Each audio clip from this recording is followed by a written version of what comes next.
Untuk mengatasi kasus demam berdarah yang saat ini terjadi peningkatan Kota Pontianak, Wali Kota Pontianak bersama dengan Dinas Kesehatan Kota Pontianak dan Puskesmas melaksanakan pertemuan untuk mengambil langkah strategis dalam menekan angka kasus DBD. Dari data Dinas Kesehatan Kota Pontianak, kasus DBD saat ini berjumlah 108 kasus dan 1 orang meninggal dunia. Peningkatan kasus DBD di Kota Pontianak tentu menjadi perhatian serius.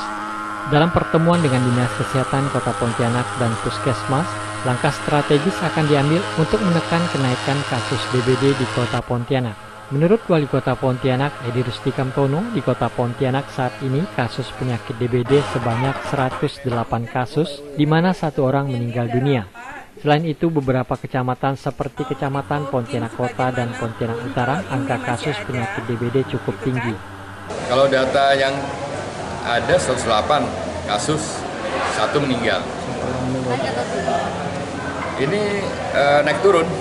Kalau lihat grafiknya sebenarnya udah mulai agak menurun ya. Tapi di rumah sakit banyak kasus. Kalau kendala yang dihadapi pertama pada saat melakukan fogging, misalnya masyarakat ada yang mau, ada yang bersedia, ada yang tidak. Ya.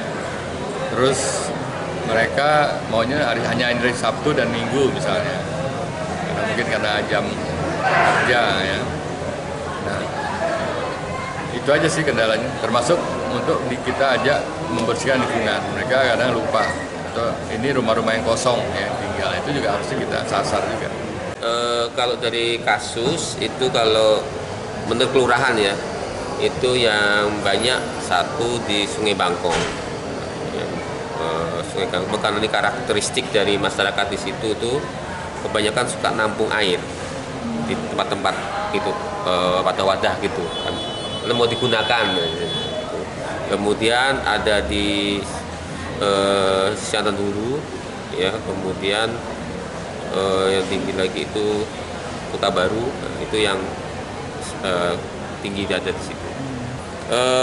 Untuk pengobatan ya kan itu di rumah sakit, sementara laporan di rumah sakit masih tertampung ya, tidak ada yang sampai dirawat di jalan-jalan rumah sakit ya, atau di lantai tidak ada ya, tapi masih tertampung, semuanya masih di ruang anak semuanya ya. Saptiko menambahkan saat ini pihaknya bersama dengan Puskesmas, Kecamatan, dan Kelurahan akan mengadakan fogging serentak sekaligus memberikan bubuk abate kepada masyarakat. Meski angka kasus DBD meningkat, namun pelayanan kesehatan masih tetap terkendali.